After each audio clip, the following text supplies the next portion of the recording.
Hello everybody, welcome. I'm Noah2 and thank you for watching this video.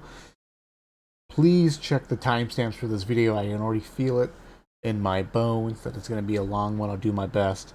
This is my review of the current state of Crossfire Legion in its early access. Early access has been out for just about a month now, and we've gotten an update and a roadmap and then a teaser for the next update. And so in this video, I'm going to be reviewing the game. I'm going to be talking about these things specifically, so look at the timestamps. I'm going to be talking about properly establishing player expectation and why that's so important to me in this particular instance for a game that's in early access. Then I'm going to talk about the numbers, look at the Steam charts, what they sort of mean, what we can maybe predict, hypothesize with it. Then I'll sort of do the more reviewy thing where I'll talk about the good and the bad of the single player campaign, good and the bad for the cooperative PvE gameplay, the multiplayer experience, and then I'll tease a little bit. I won't go super detailed though. I'll talk a little bit though about the roadmap, what the devs are promising in the future, what we hope to expect in the future, and then sort of in general my brief summary. So if you're looking for the quick summary, just skip right to the end where I'll just sort of generalize everything. But I need to go on a little bit of a rant here, just a little bit, about this player expectation or customer expectation. What do I mean by that? Well, essentially what I mean is that a customer has money, there is a company or producer who has a product, customer goes up and says, here's my money, and then before the company or the producer takes the customer's money, the producer goes, hey, I just want you to know that if you spend this money on this particular product, you should expect these end results. That is establishing proper customer expectations. And I really want to emphasize this and sort of send this home here because it's going to be the lens or the foundation that we're going to be viewing, that I'm going to be reviewing this entire game from. It's actually part of how I conduct myself in society when it comes to dealing with people. I worked in the service industry, working inside people's homes, still do kind of, not really in businesses now, but inside people's homes for like 12 years. I cleaned carpet and upholstery and tile and polished their stone floors and cleaned their wood floors, and I'm a certified aerial rug technician. So from your cheap fake rug to your $50,000 rug, I can clean it and maintain it, all that stuff. And in this particular industry, establishing proper customer expectations, I would argue, is just as important or even more important than actually doing a good job at whatever it is that they've asked you to do. As an example, critical example, let's say I'm at somebody's house. You're at somebody's house. And they say, I want you to clean my bright red couch. And then they move on and they're walking to the next area and they're going to go, hey, and I want you to clean this over here. You notice, though, on their bright red couch, a huge bleach stain in the middle of it. The correct thing to do, hands down, the correct thing to do is to stop the customer and go, hey, I just want you to know that on this bright red couch, this bleach stain, 100% is not going to change. It's not going to change at all. We can clean it, it'll be clean and sanitized just like the rest of the couch, but the bleach stain will be permanent. It will not change at all. Now, regardless of the customer's response to you telling them that, we've established proper customer expectations before we've done the job. They know exactly what to expect if they decided to pay you money to clean that couch. Proper customer expectations. What would happen if we didn't warn them? I've been doing this for 12 plus years. And you might think that a bleach stain being permanent, that's common knowledge. Let me tell you, it's not common knowledge. Some people have expectations that are way, way high. for no reason, and they have no idea what they're talking about, what is happening, what you're actually doing to clean their material.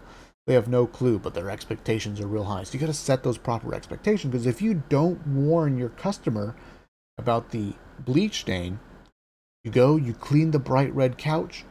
The customer is going to inspect all your work. They go to the couch and they go, what the heck? I asked you to clean this couch. And you go, I did. But the bleach stain is still there. You then go, well, it's a bleach stain. It was never going to come out to begin with. They're upset with you. Oh, they're upset with you. They might yell at you, because that's the world we live in sometimes. So it can be summarized as this, and this is something that I love. There's a phrase that I love in this particular regard. If you tell a customer something before you do the work, that is your professional opinion. If you tell the customer something after you've done the work, it is your excuse. All right? If you tell the customer before you do the job, that bleach stain is not going to change. It is permanent. It will be there after the cleaning. That is your professional opinion, and you've established the expectation. If you tell them after the fact and they go, that bleach stain is still there, you go, yeah, well, because it's a bleach stain. It's permanent. Sounds more like an excuse, doesn't it? Why am I talking about this so much for a video game review? Crossfire Legion is an early access. That is the expectation that I want to establish here. People are a game in early access is a game that is in beta. It is a beta game. And so we need to expect that there's going to be bugs, UI that doesn't exist yet, placeholders for stuff, details, polish, content. It's just it's not there because the game's in beta. And so for these little details, things that are obvious, right? I'm not going to hold it against the game too hard because the game's in early access. And even though I'm not blaming the devs for anything or the publisher, I'm not blaming Prime Matter Games for anything, because personally, I don't think I've ever seen a game dev studio ever really properly reinforce expectations, right? We sort of live in this era where games are big on the hype, low on performance. Have you ever heard of Cyberpunk? Anyways, right? Because if you can sometimes establish improper expectations, you might think, oh no, if I warn the customer about that bleach stain not coming out, they may not clean the couch, and that's me losing out on money. So maybe I just won't mention it. Or maybe I'll sort of tell them there's hope, that it's better to clean it, that you could mislead somebody to try to make a quick sell and things like that. I don't think the dev studio did any of that. Right? I don't go down that tangent, but I also don't think the dev studio established necessarily that the game's what early access truly means, because we saw on the Discord for this game people getting upset that there was only one multiplayer map available for ranked ladder. Not ideal. Not ideal. But again, I think you can just give the excuse, oh, the game's in early access. There's no in-game timer for online multiplayer. That's critical to establishing build orders and things like that. The game's in early access, right? So instead of me saying constantly the game's in early access and giving that excuse, let's just establish that expectation. The game's in early access. So all those little detail things I might mention, but I'm not going to hold super hard against the game itself, because the game has established that we're not complete yet. We're still in beta. You have to pay to be a part of this beta. But once you pay, you have the game, and you get to play the game until the game gets all the way up to full release. So if you want to be a participant in the progress or the process of making this beta into a full game, feel free to pay full price and you can be a participant. So let's talk about the numbers right now and what they sort of mean here. Again, right, the game's in early access, right? Let me see here. Browser share. Here's the Steam charts for this game. I think this game also released in Epic stores. I can't remember if that's true or not.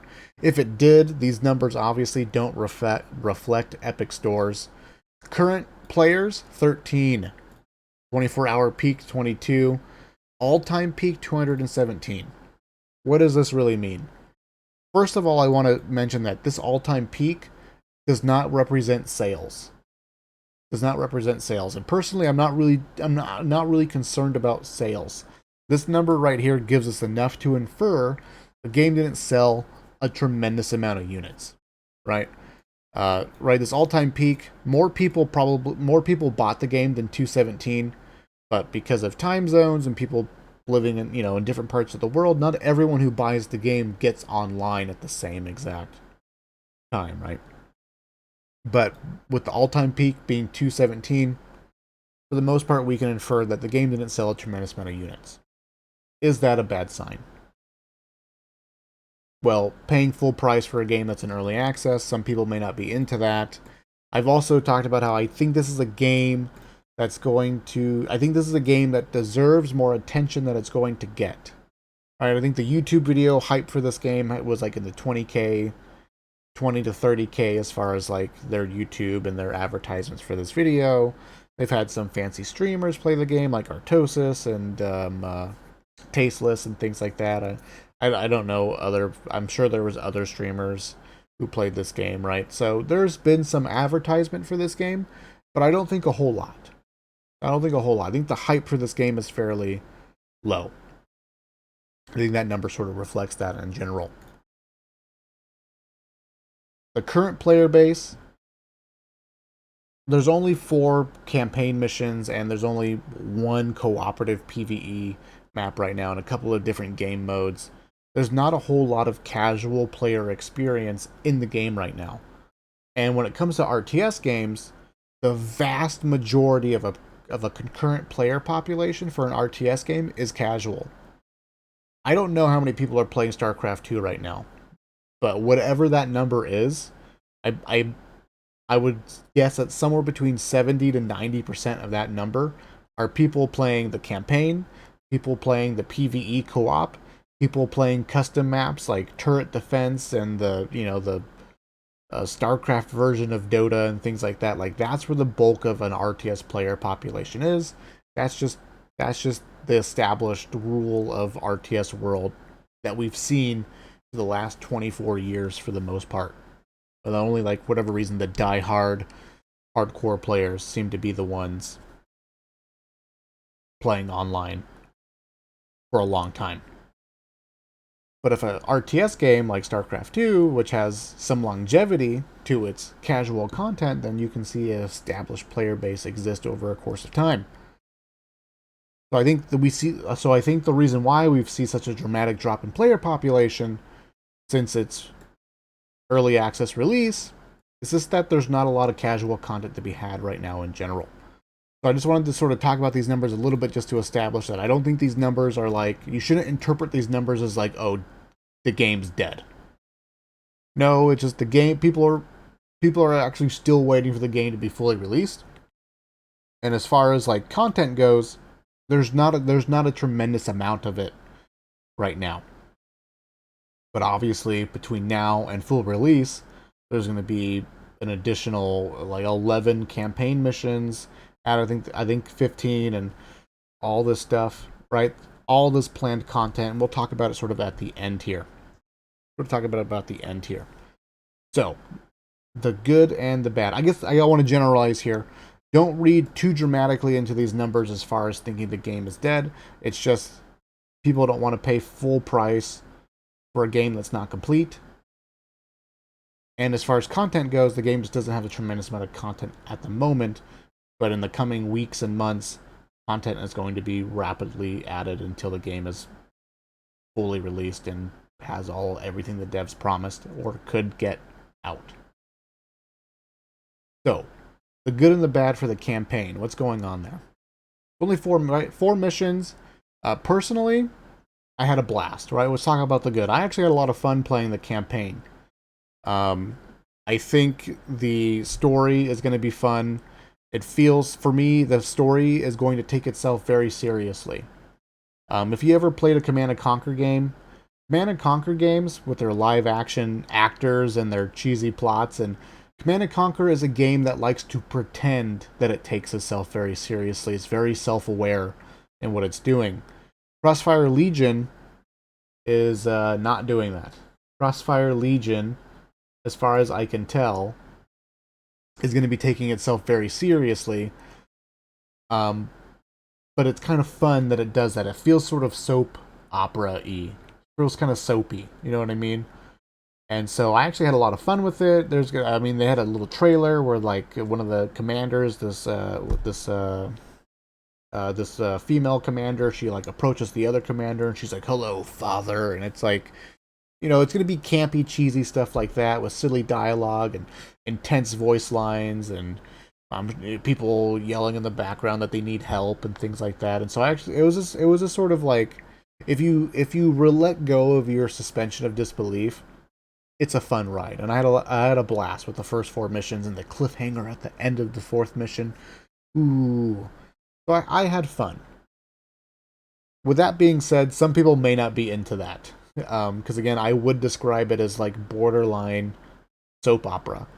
It's going to take itself very, very seriously, and if that's the case, if you're not engrossed into the seriousness, it's going to come off as kind of cheesy, very campy, sort of silly in how serious it's taking itself, things like that.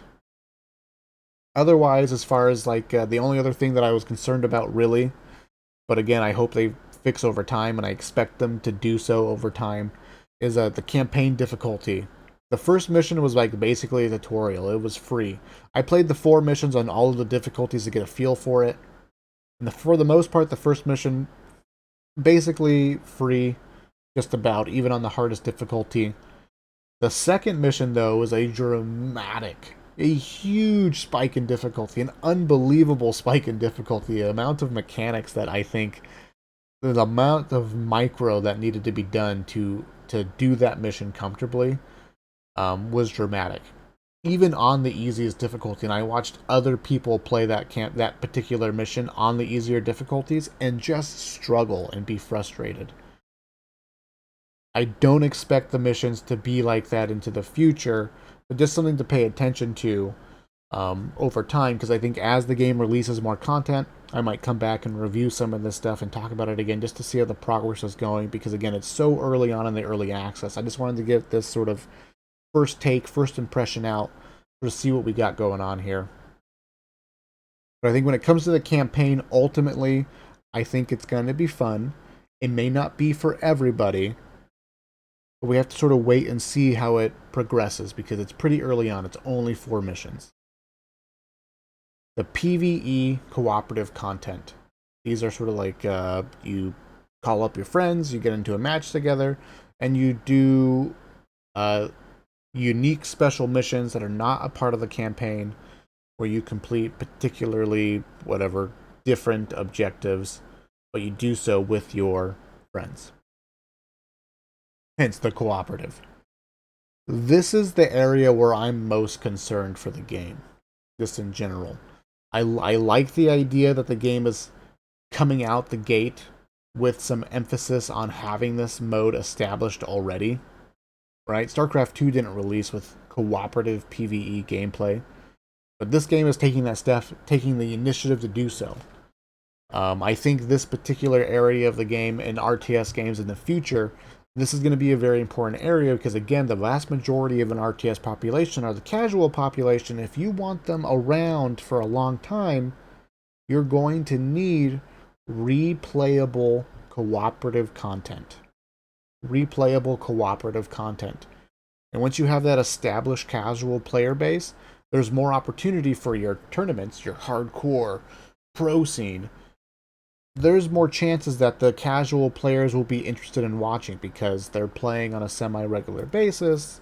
The game's name is still on the tip of their tongue, right? You can advertise, right? If you have a strong player population in your game, even if it's casual, you can have a pop-up, right? You have your casual player, they load up the game, and in the very first menu they get, hey, the tournament's happening tomorrow, or the tournament's happening right now, you want to check it out? Right? Free advertisement.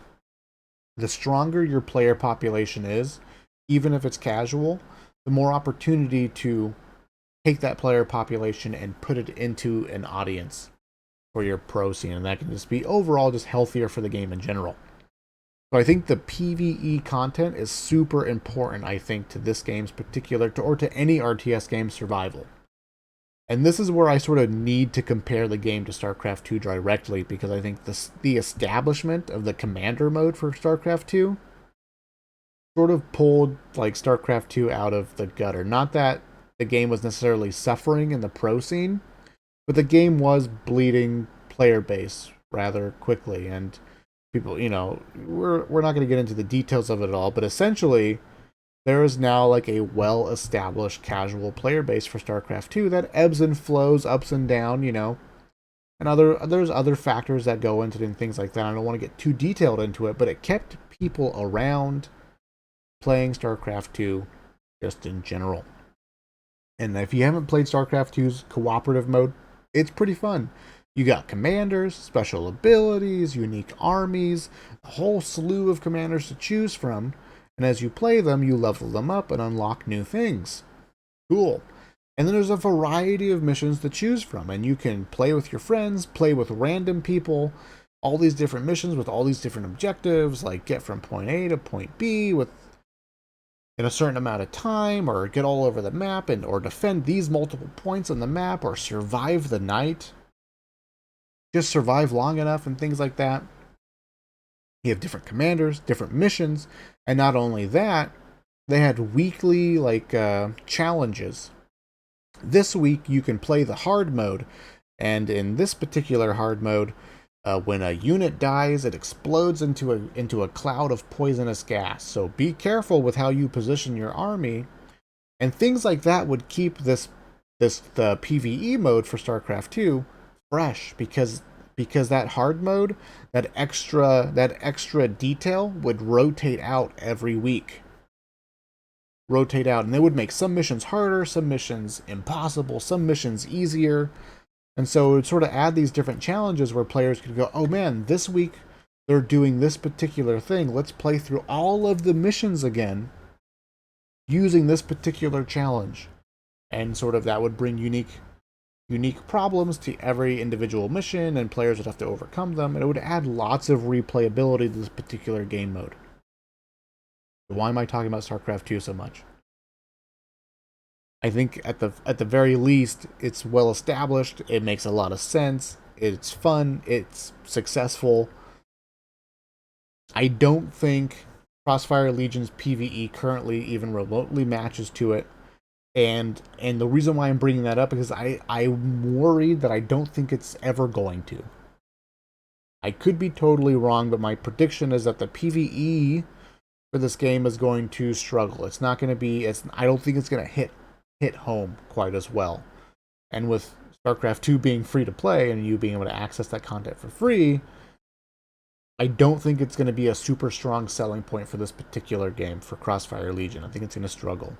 Just from what I've seen from the initial design, from the initial missions and the difficulty of them, and just the ones that they've shown up, like the one that they're using to advertise it essentially.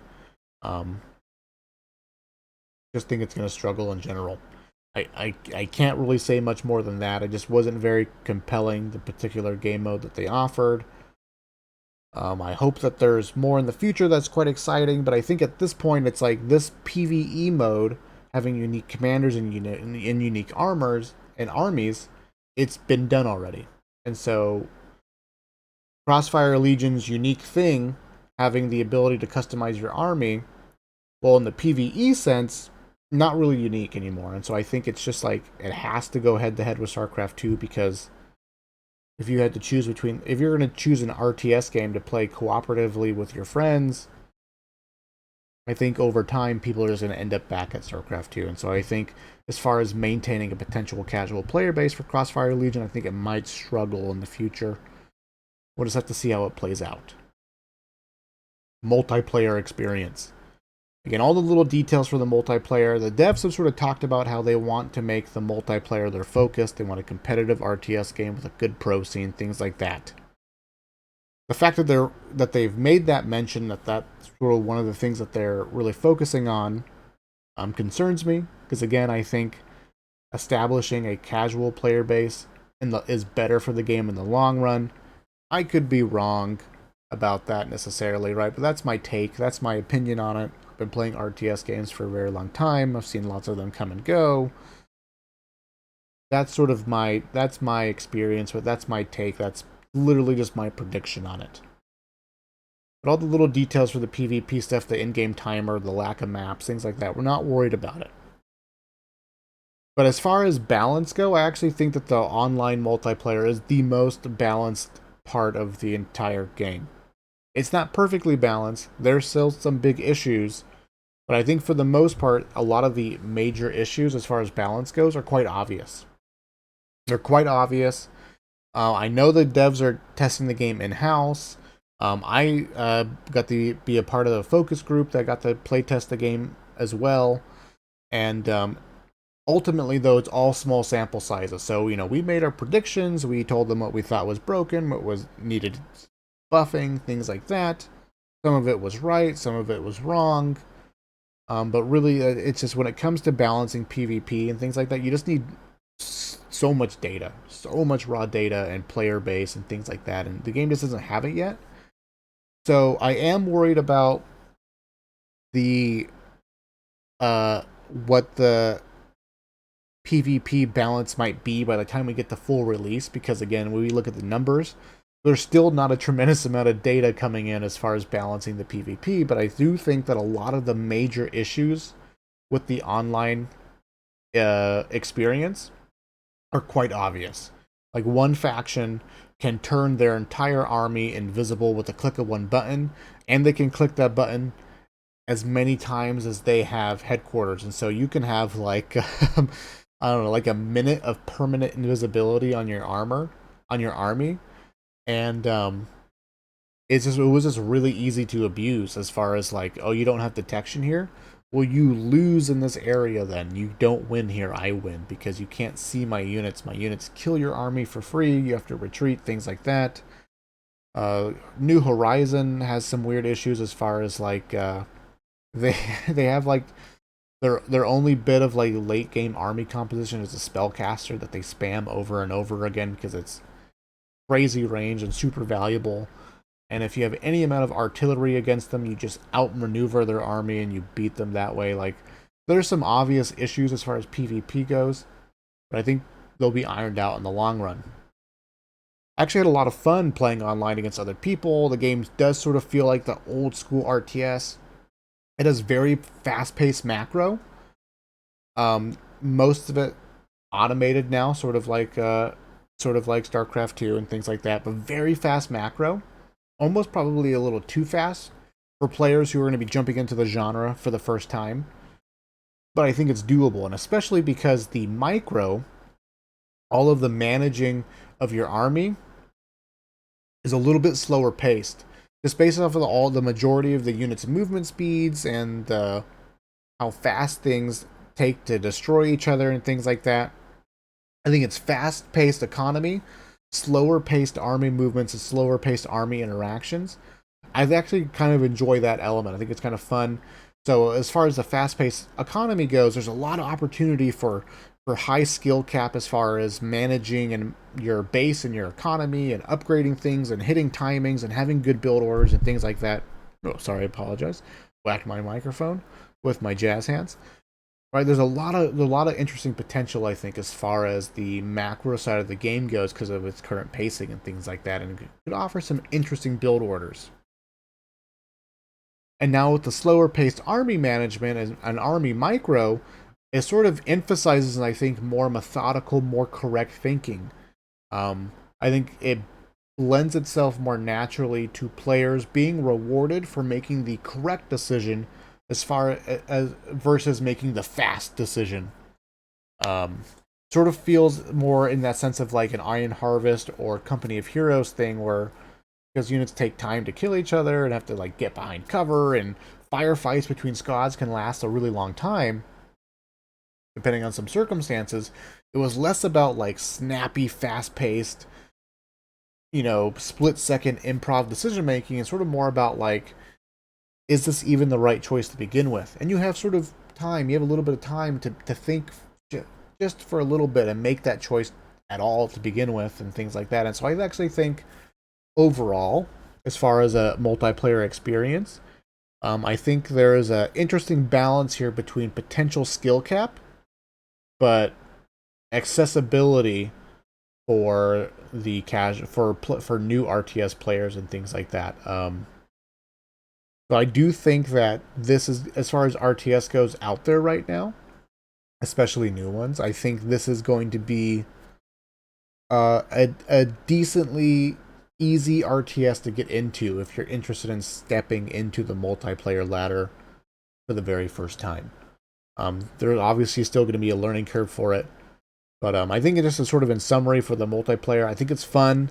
I think it's got that solid foundation for content and things like that.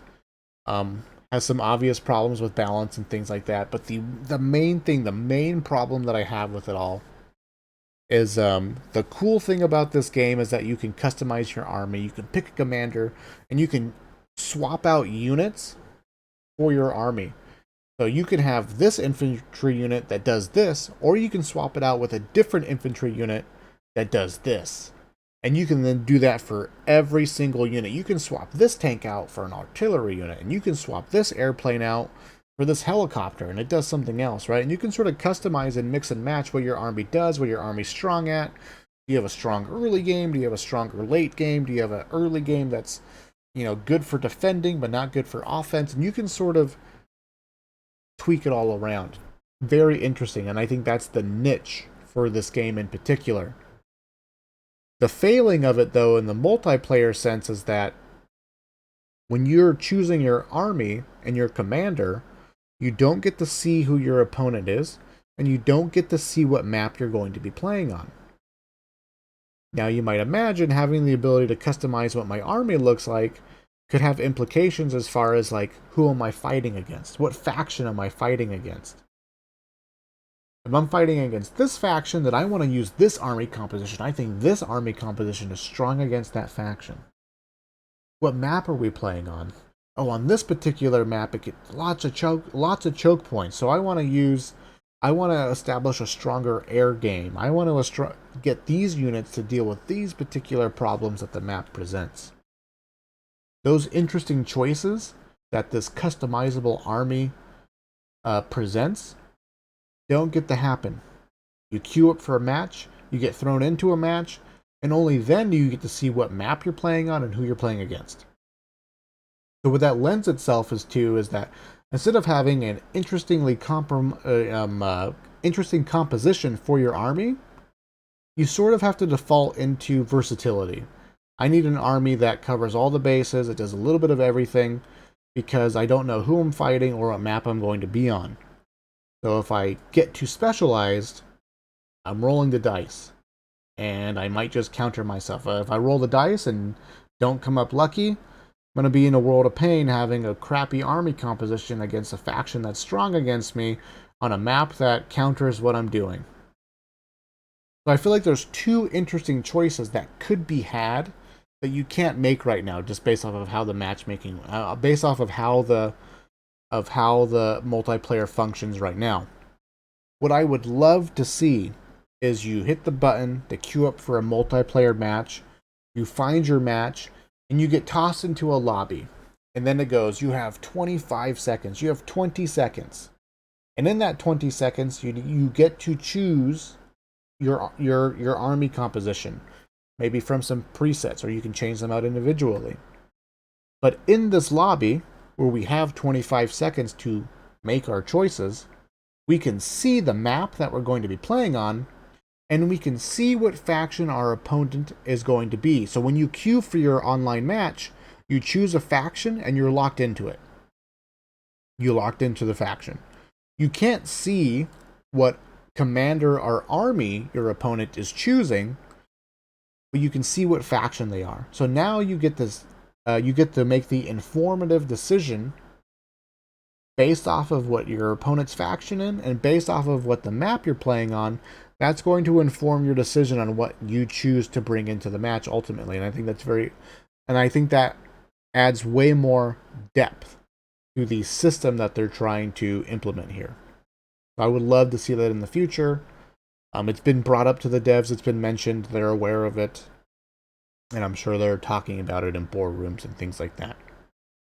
But I think for the most part, that's the ultimate failing of the PvP.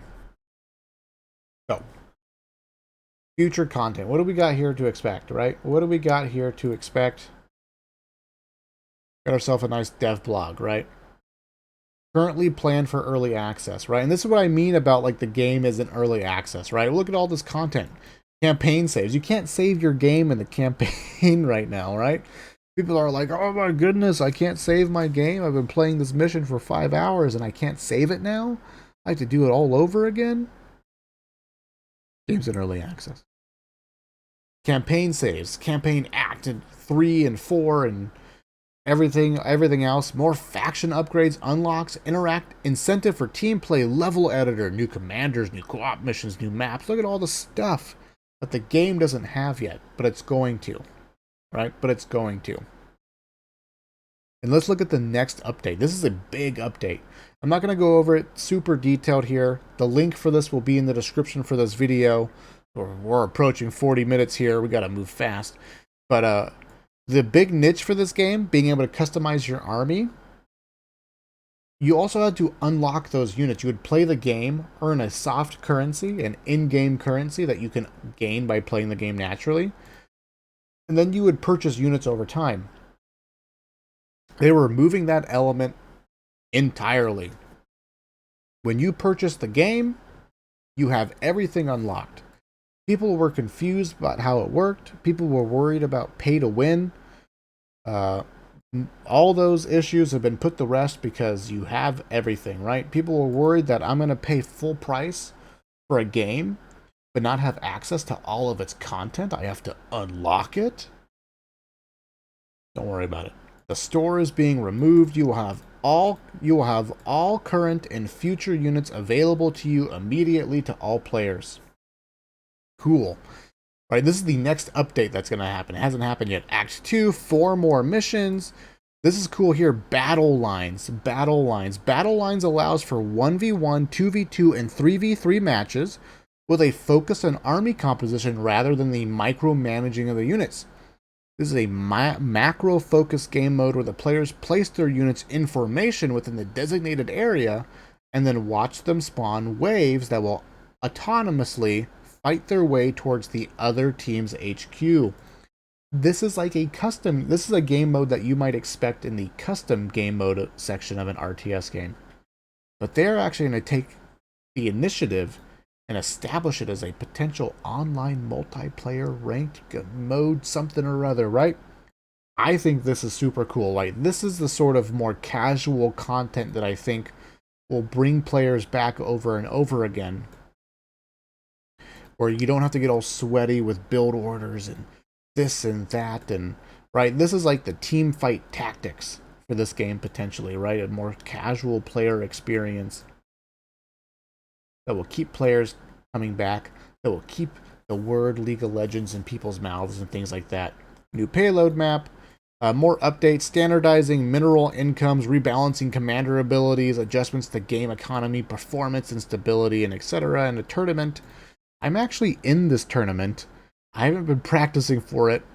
I have to play in 2 days, and I have like 20 hours in the game. I'm sorry. I have more than 20 hours in general in the game, but I have not been playing. I got super sick when this game released its early access, and I'm just barely beginning to feel better. It's been like 3 weeks of illness. It's been crazy. But anyways. So the ultimate summary of what's going on here. Right? Games in early access. It's missing a bunch of stuff that we should expect it to have. I expect it to have it in the future. I'm not going to hold it against it yet. We'll see what it gets in the future. Unfortunately, because of that reason, and we're so early in the early access, there's just so much potential that we haven't seen yet. We just need to sort of hope it comes out good. I am worried that the PvE cooperative content is not going to quite get there, even at full release. I am fairly confident that the campaign is going to be fun and for the most part accessible to everyone who wants to play it. The sort of soap opera style story may not be for everybody, but I think if you sort of just let it take you, it can be a lot of fun. The multiplayer PvP experience, I do think it's going to be decently enough balanced by full release. It's not quite there yet, but I think by the time we get to full release, the gameplay will be there. I think for the most part, the PvP is actually going to be fairly accessible to new players. Fast-paced macro with slower-paced micro, I think is going to have some interesting skill ceiling, skill floor potential here for the player base. But I think ultimately my biggest concern is that the PvE casual content is not going to have a lot of longevity. So I think the game might bleed player base rather quickly.